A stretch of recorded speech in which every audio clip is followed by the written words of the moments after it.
do is we will look at uh, the basic neoclassical market-based model.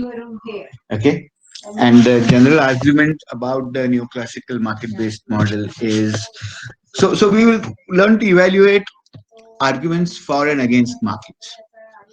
Okay, all right. The usual arguments are that markets, when they can produce private goods, are efficient. So we'll try to also understand what is meant by efficiency, and then we'll ask some questions about the efficiency. The idea is not to say that markets don't work, okay, or not really to make an argument against a market-based economy, but only to be able to question arguments about the beneficial about the efficiency of markets.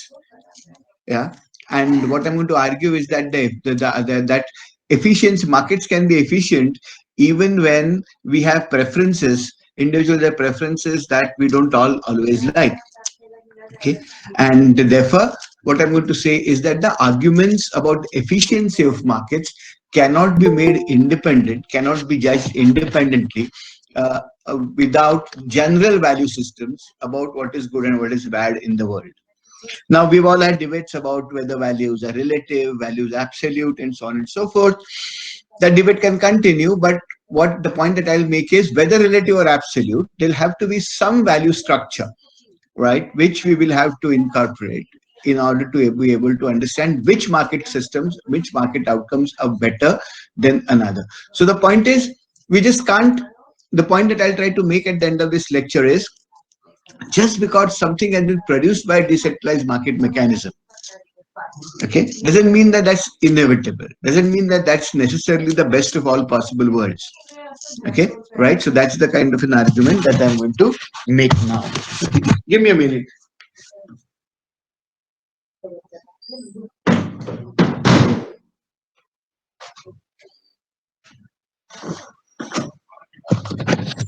Yeah. So, right. So let's go on to the basic ideas of a market. What are the critical ideas? Right. The first critical idea, okay, is, so I'm sharing my screen now. Okay, can I share my screen? Can you allow me to share? Pooja? Yeah. Okay.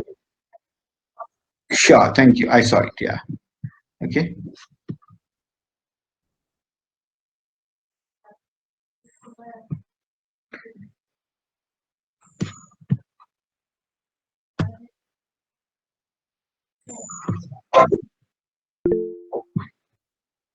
Yeah. So can you all see a Word document now? Yes, sir. Yes, sir. Okay. Now, for those who are not initiated to how economists think, the critical idea for economists in the neoclassical tradition is the idea of scarcity. Okay. That resources, all resources are scarce, and scarce meaning what? Relative to scarce, relative to the demands that we make of these resources. Okay, so we have many uses to which any resource can be put, and so basically scarcity really is really to be understood in terms of the many alternative usages that a resource can have.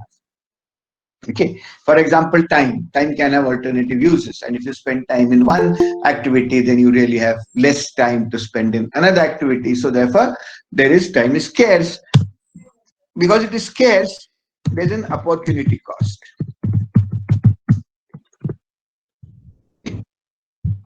Opportunity cost.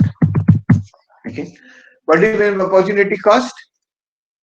Now you're listening to this lecture, but obviously you could have done something else with that 1.5 hours that you are going to hopefully be listening to this lecture, and therefore you're foregoing something by not, by listening to this lecture, and what you're foregoing is the opportunity cost. Okay, so what is critical for economists is the opportunity costs, not really the money costs, but opportunity costs of activities.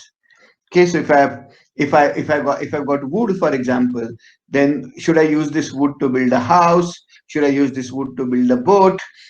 Should I use this wood to build a fire?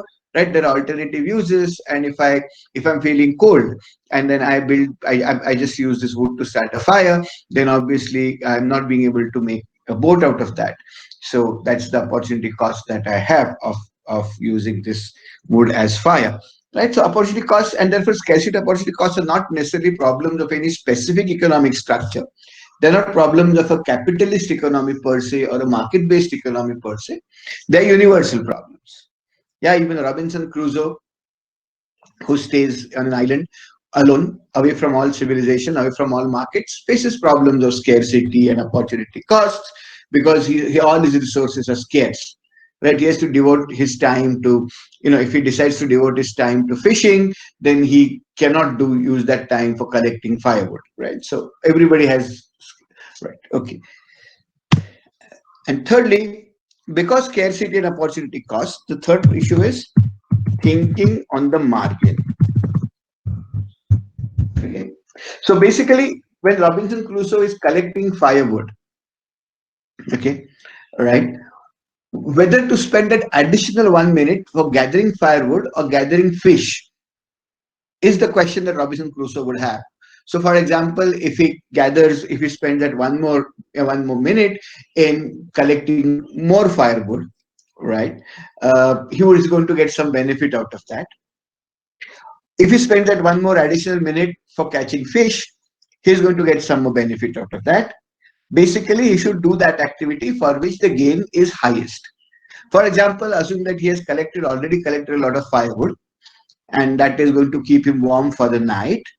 So spending another 10 minutes fetching another log of wood is not going to give him much benefit, much additional benefit.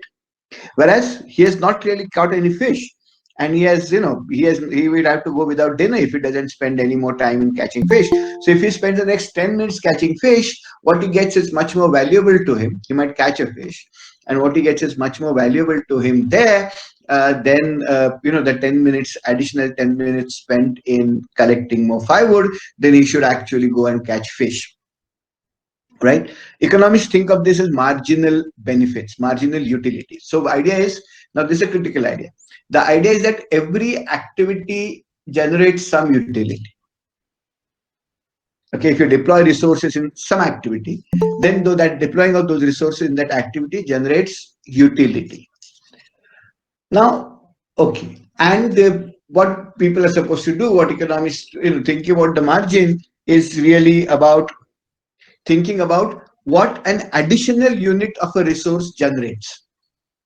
Yeah, that's called the marginal utility of that additional unit of a resource. And then, you should be able to deploy, you should do activities which give you the highest marginal utility.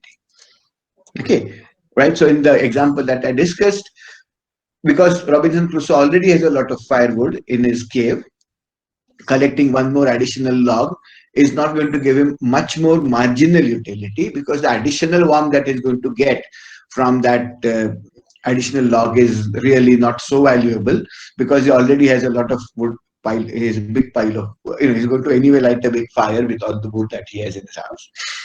Secondly, but on the other hand, if he spends those 10 minutes in catching a fish, then he's going to get a lot of utility from that, because he has otherwise let to go without dinner. He has no fish absolutely. So that one additional fish might be quite very valuable. So that's how you think of it. Now, let's deconstruct these ideas a little bit. Okay. But before I do that, so let's argue now that so we have individuals now here. Think of many individuals or consumers. And these consumers there are many consumers, right? There are lots of them. So the assumption is competitive economy. Okay. What it means is that there are many consumers, many consumers. Yeah.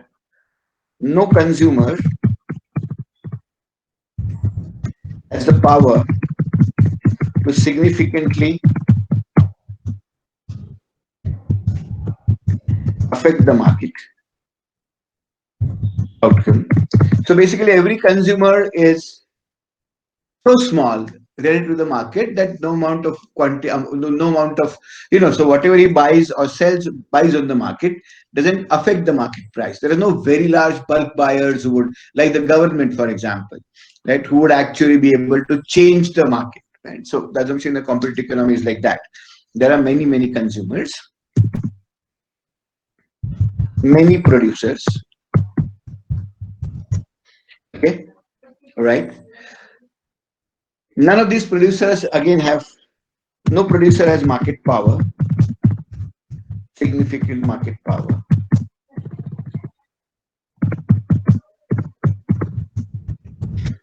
No producer has significant market power. Okay, all right, sure. Okay, so basically, all producers again in a very competitive kind of an economy. Nobody can change market prices on their own. Nobody can control the governments. Nobody can push for certain policies. Nobody has lobbying power, etc., etc. Right. So that's the those are the assumptions. Fifth. Okay. There are no externalities. There are no externalities. Now, what is an externality? An externality is an, suppose I decide to drive from, I'm currently in Panchgani, and I decide to drive to Pune. So I've got a meeting in Pune tomorrow at 12 o'clock. So I'll take my car and go from Panchgani to Pune. Now, while going, of course, the price of petrol are high, so I'll be wondering about what I have to pay, the additional cost that I'll incur. But the meeting is very important, so I will again evaluate the cost benefit analysis. Would be, I'm going to spend 500 rupees on fuel, but the meeting is going to be, is very valuable for me. So those 500 rupees are well spent, and therefore I'll go and attend that. So the entire cost benefit entire analysis of the cost effectiveness of that activity is based on the individual costs and benefits. While driving from Pune to Mumbai, I'm also imposing a cost on the rest of the society. I'm emitting fuel. I'm emitting carbon dioxide because my car is while I'm burning fuel, and because I'm burning fuel, I'm emitting pollution. Right? Now that emission of pollution is a cost which is not being calculated, which is not internalized in my own private cost benefit analysis, but still it has to be borne. So it's borne by the wider society. Right? Such activities, right? Such costs, which are generated by individuals, but are not internalized in their, what are not necessarily felt entirely by them, right? Are called externalities. These are negative externalities. There could also be positive externalities. Yeah. For example, I have a neighbor who has a radio and who plays beautiful songs on his radio early morning at 8 o'clock, 7 to 8 to 9. And I get to listen to all these songs when I'm preparing breakfast. And, so that's a positive externality for me. So that's an activity. My neighbor is doing it for his own enjoyment, but obviously there is some positive, spillover of his happiness, of his activity that's coming to me, which I enjoy. Right. So the point is, the problem is when you have externalities of this kind, private markets have a problem. Right? Private markets cannot deal with externalities. Okay, because externalities, as we said, they're not felt by those specific individuals who are generating those benefits or those costs for the society, and so there is nobody really to, there's no market for them, and because there is no market for them, private markets don't price them appropriately. Okay, so that's and the assumption there is that there are no externalities. Okay, all right. Okay, fine. Now, given this kind of an assumption, there is a very okay. The next important idea is an idea called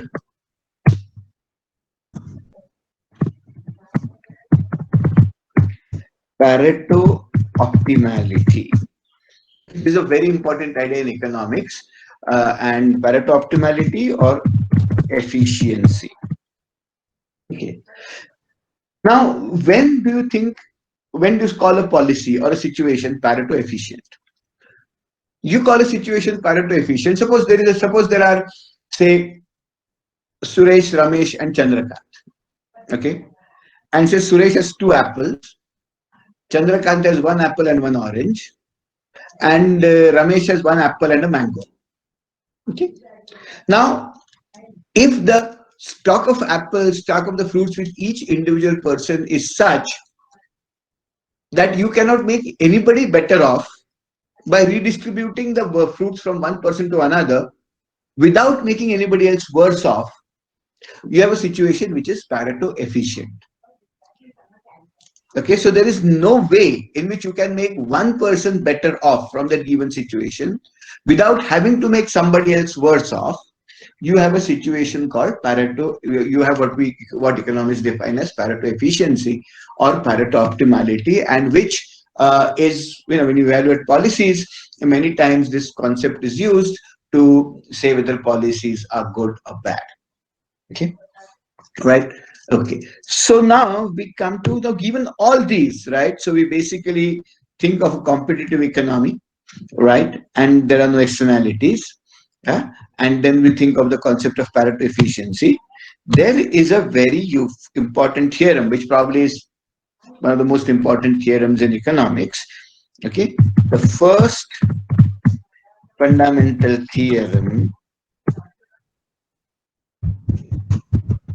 mental theorem of welfare economics. This is the foundation of all the arguments for markets. Okay, so let's also understand what that first fundamental theorem of welfare economics is. It says that if there is a competitive economy in which there are many consumers, and each of these consumers has some resources, and they are utilizing these resources to maximize their utilities. Similarly, there are many producers in the economy, right? And if all these producers have some resources, and if all of them are using these resources to maximize their profits, then the situation that arises will be Pareto efficient. Very powerful theorem. So what it's saying is, if there are, if in a competitive economy,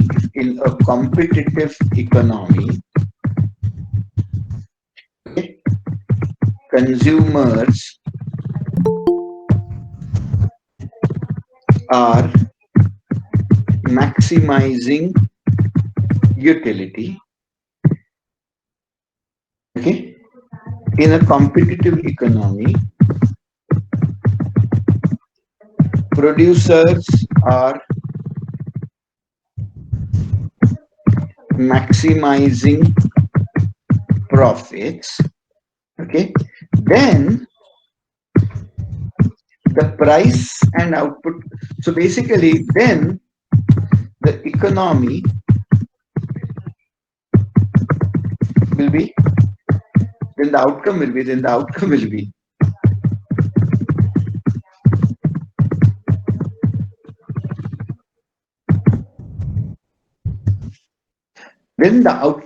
Pareto efficient. Okay, so basically the outcome of such an economy where there are many consumers who are single-mindedly, without any concern for anything else, are maximizing their utilities. There are many producers who are single-mindedly maximizing their profits. Then the outcome that the economy that will result, then the distribution of goods and services in the economy that will result will be a Pareto efficient outcome. That is, there will be no redistribution possible, which will make somebody better off without making anybody else worse off. Right. So that is the first fundamental theorem of welfare economics, and which is the argument for really market-based economies, theoretical argument for market-based economies. This is sometimes also called the invisible hand of the market, right? Okay, the famous line in Adam Smith: "It is not to the benevolence of the brewer, the baker, or the butcher that we depend on, but we really the economy runs on because they have regard to their own self-interest, and not because they're benevolent people who like to supply things to people, right?" But if you look carefully, then Adam Smith's book has just two mentions. Two times he mentions in the invisible hand out of these 700 odd pages.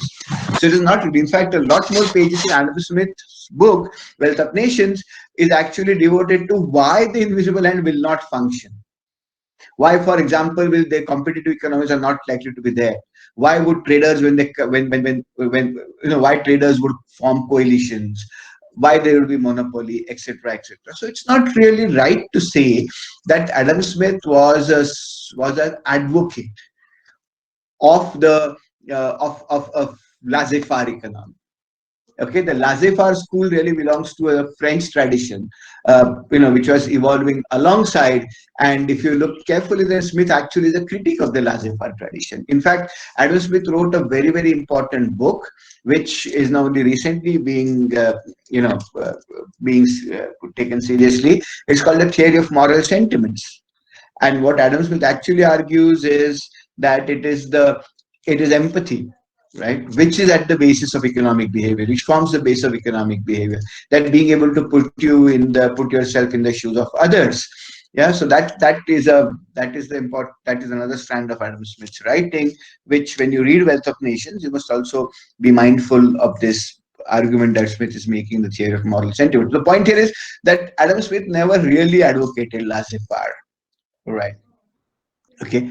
And his Wealth of Nations is not really an advocacy of laissez-faire. It is more importantly a critique of the previous physiocratic policies, and talking about the importance of markets and how markets are critical to economic development and so on. But it's not an argument for unfettered markets like it's often made out to be. In fact, the argument for invisible hand, and the invisible hand appears even more prominent